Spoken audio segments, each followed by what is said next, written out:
বয়স মাত্র 14, কিন্তু নামটা ইতিমধ্যে কাঁপন ধরিয়েছে গোটা বিশ্বে। তিনি হলেন বৈভব সূর্যবংশী, যার ব্যাটিং এর তাণ্ডব ভয় ধরিয়েছে প্রতিপক্ষর মনে। কিন্তু প্রশ্ন হলো, ভয় থাকতে পারে, কিন্তু ঘৃণা? একজন 14 বছর বয়সের ক্রিকেটারকে ধিক্কার করলেন, এটাই কি ক্রিকেটে আসল স্পিরিট?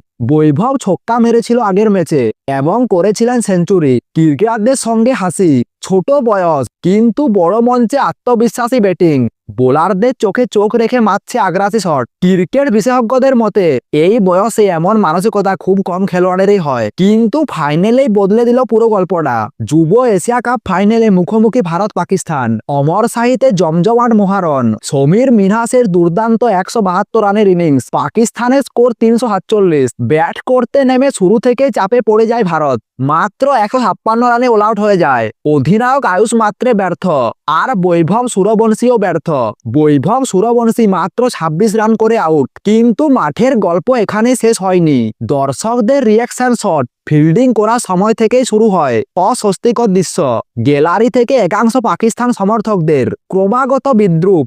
ড্রেসিং রুম থেকে বেরোতেই 14 বছরের বৈভবকে লক্ষ্য করে ধিক্কার জানায়। এক মুহূর্তের জন্য কোনো প্রতিক্রিয়া দেয়নি বৈভব, চুপচাপ মাঠ ছাড়েন। কিন্তু প্রশ্ন উঠেছে, এই আচরণ কি একজন কিশোর ক্রিকেটারে প্রাপ্য? ঘটনার ভিডিও ভাইরাল হতেই সোশ্যাল মিডিয়ায় ঝড়। নেটিজেনদের একটাই দাবি, এশিয়ান ক্রিকেট কাউন্সিল এর দ্রুত হস্তক্ষেপ। কারণ এশিয়ান ক্রিকেট কাউন্সিল এর মাথায় রয়েছেন পাকিস্তানের মন্ত্রী মোহন সিং নকভি। তাহলে কি নিরপেক্ষতা নিয়ে প্রশ্ন উঠেছে, নাকি মাঠের বাইরেও রাজনীতি ছায়া পড়েছে?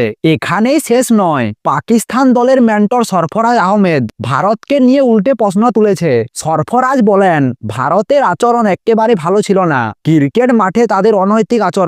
আমরা স্পোর্টম্যানশিপ নিয়ে জয় উদযাপন করছি। কিন্তু প্রশ্ন উঠেছে, একদিকে 14 বছরের ক্রিকেটারকে বিদ্রূপ, অন্যদিকে স্পোর্টসম্যানশিপের পাঠ। বড়দের এশিয়া কাপে 3 বার ভারতের কাছে হেরেছে পাকিস্তান, সেই হতাশার রেস কি এসে পড়লো ছোটদের ম্যাচে?